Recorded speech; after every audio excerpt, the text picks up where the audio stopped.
तो वक्त हो चुका है आज की 25 महत्वपूर्ण बड़ी खबरों का। चलिए जान लेते हैं देश और दुनिया की खास खबर। बने रहिएगा दोस्तों आप हमारे साथ, क्योंकि कई सारे अपडेट है, नई पॉलिसी है, नया नियम है, जानेंगे एक एक करके। तो चलिए शुरू करते हैं।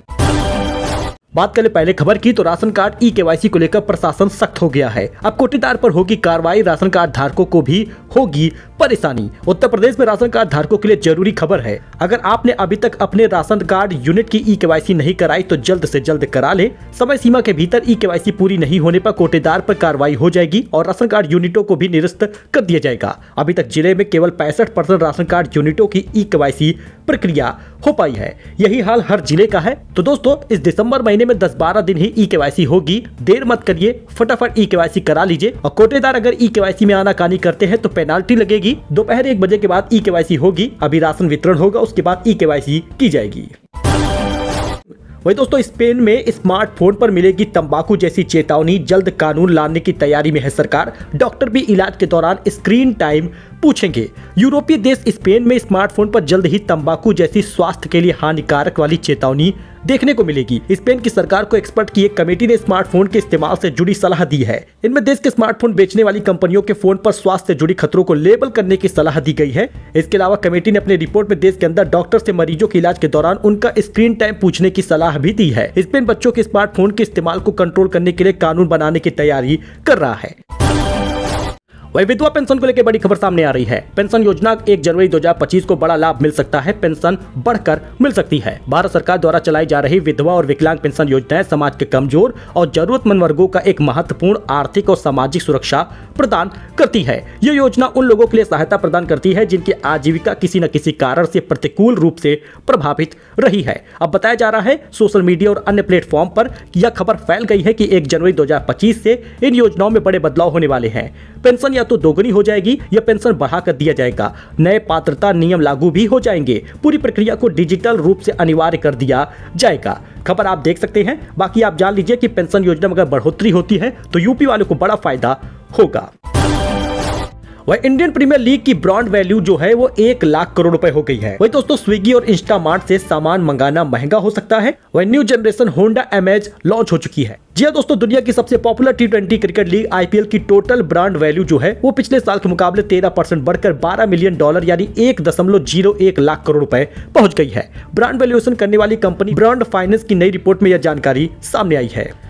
वही खबर यह भी आ रही है कि ऑनलाइन ग्रोसरी डिलीवरी करने वाले प्लेटफॉर्म स्विगी इंस्टामार्ट से ऑर्डर करना अब महंगा हो जाएगा, क्योंकि कंपनी हर ऑर्डर पर डिलीवरी चार्ज बढ़ाने की तैयारी कर रही है। स्विगी यह फैसला कंपनी को मुनाफे में लाने के प्लान के तहत कर रही है।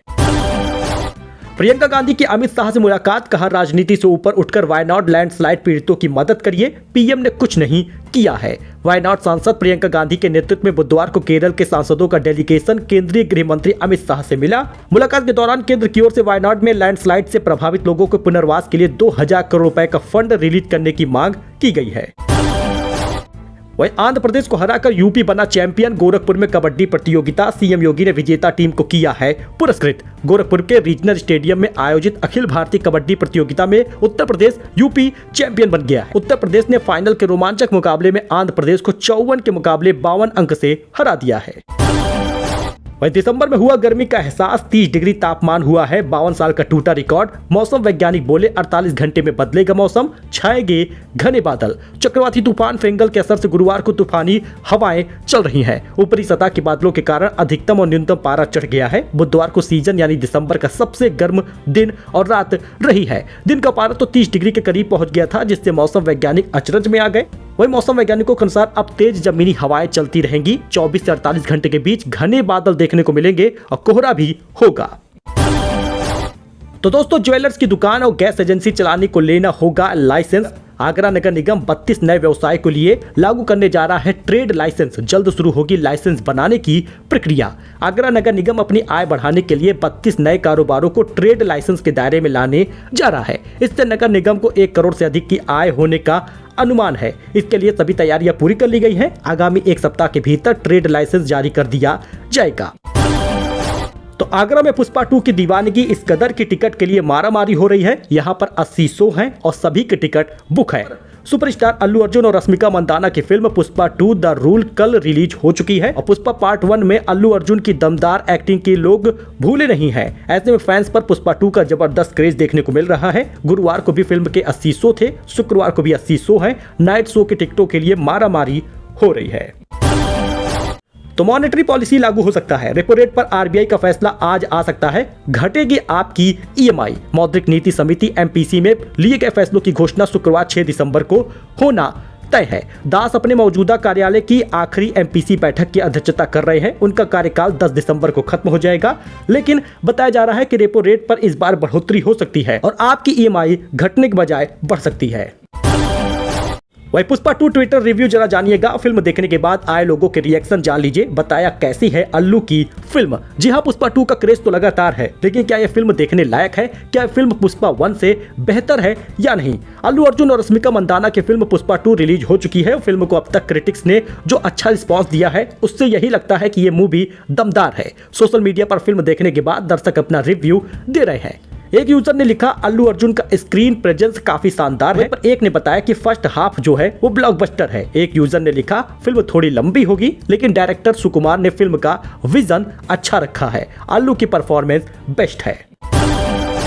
वही अलर्ट हो जाइए, क्यूआर कोड स्कैन करने पर खाली हो रहा है बैंक अकाउंट। मार्केट में आया है नया स्कैम। दोस्तों, रिवॉर्ड, कूपन कोड और डिस्काउंट के लालच में फंसाकर ढेरों इंटरनेट यूजर के साथ एक नए तरह का स्कैम हो रहा है। इसमें उनसे क्यूआर कोड स्कैन करने को कहा जाता है, जिसके बाद पर्सनल जानकारी स्कैमर तक पहुंच जाती है। अगर आपसे कोई ऐसे क्यूआर कोड स्कैन करने को कहता है तो मत करिएगा। पुष्पा 2 के प्रीमियम पर बड़ा कांड हो गया। अल्लू अर्जुन को देख बेकाबू हो गई भीड़। एक महिला की मौत भी हो गई है। पुष्पा 2 घटना रात करीब 10:30 की है। उस दौरान लीड एक्टर अल्लू अर्जुन अचानक थिएटर पहुंचे थे। उनके पहुंचने के बाद बेकाबू हुई भीड़ को संभालने के लिए पुलिस भी तत्काल हरकत में आ गई, लेकिन भगदड़ में एक महिला की मौत हुई है। जियो हॉटस्टार वेबसाइट को डोमेन अब वाइकॉम 18 के पास होगा। दुबई के बच्चों ने दिया, दिल्ली के ऐप डेवलपर ने खरीदा था। दोस्तों, जियो हॉटस्टार वेबसाइट डोमेन को रिलायंस के स्वामित्व वाली वाइकॉम 18 मीडिया प्राइवेट लिमिटेड को ट्रांसफर कर दिया गया है। अपडेटेड हु इज रिकॉर्ड इसकी पुष्टि करता है। वाइकॉम 18 मीडिया प्राइवेट लिमिटेड डोमेन का नया मालिक होगा। यह डोमेन भारत के 2 सबसे बड़े एंटरटेनमेंट और टेलीकॉम कंपनी रिलायंस जियो और डिज्नी प्लस हॉटस्टार की मर्जर ब्रांडिंग से जुड़ा हुआ है। तो अंडर 19 एशिया कप में 13 साल के वैभव ने 6 छक्के लगाए। आईपीएल में 1.1 करोड़ में बिके हैं, यानी लगभग 1 करोड़ 10 लाख के बिके हैं। अब आपको बता दें, भारत ने यूएई को 10 विकेट से हराया है। 13 साल के वैभव ने 6 छक्के लगाए हैं। भारत ने अंडर 19 एशिया कप में यूएई को 10 विकेट से हराकर रोमांचक जीत हासिल की है। इसी के साथ भारतीय टीम सेमीफाइनल में पहुंच गई है। शारजाह के मैदान में यूएई ने टॉस जीतकर बैटिंग की थी। 137 रन 44 ओवर में बनाए थे। भारत की युद्धजीत गुहा ने 3 विकेट लिया था, लेकिन जवाब में भारत ने बिना विकेट खोए 16 ओवर में ही 143 रन बना लिया। ओपनर वैभव सूर्यवंशी और आयुष महात्री ने अर्धशतक लगाए हैं। 46 बॉल पर 76 रन ठोका है वैभव सूर्यवंशी ने। वही महिला सांसदों ने प्रियंका गांधी से कहा जय श्री राम, तो प्रियंका ने जवाब दिया हम महिलाएं हैं, जय सिया राम बोलो, सीता को मत छोड़ो। जी दोस्तों, संसद के शीतकालीन सत्र को बुधवार को 7वां दिन था। लोकसभा में बांग्लादेश हिंसा का मुद्दा उठा था। वही राज्यसभा में विपक्ष ने किसान मुद्दे पर भी हंगामा किया, लेकिन इस बीच प्रियंका गांधी के ये बयान सामने आए हैं। असम में गोमांस बैन हो चुका है। सार्वजनिक कार्यक्रम, रेस्टोरेंट, होटल में परोसा नहीं जाएगा। मंत्री बोले कांग्रेस फैसले का स्वागत करे या फिर पाकिस्तान चली जाए। असम सरकार ने गोमांस यानी बीफ पर बैन लगा दिया है। सीएम हेमंत बिस्वा शर्मा ने बुधवार को सोशल मीडिया प्लेटफॉर्म एक्स पर इसकी जानकारी दी है। सीएम ने बताया कि यह फैसला मंत्रिमंडल की बैठक में लिया गया है। अब राज्य के होटल, रेस्टोरेंट और सार्वजनिक स्थानों पर गोमांस नहीं परोसा जाएगा। इसकी घोषणा करते हुए जल संसाधन मंत्री पीयूष हजारिका ने कहा कांग्रेस इस फैसले का स्वागत करे या तो पाकिस्तान चली जाए। सो दोस्तों, ये कुछ अपडेट था, नई जानकारी थी। आई होप कि आपको ये पसंद आया हो। वीडियो पसंद आया हो तो दोस्तों लाइक करिए, सब्सक्राइब करिए। आप लाइक नहीं करते, आप कमेंट भी नहीं करते। आपसे रिक्वेस्ट है कि लाइक और कमेंट जरूर करिएगा। धन्यवाद।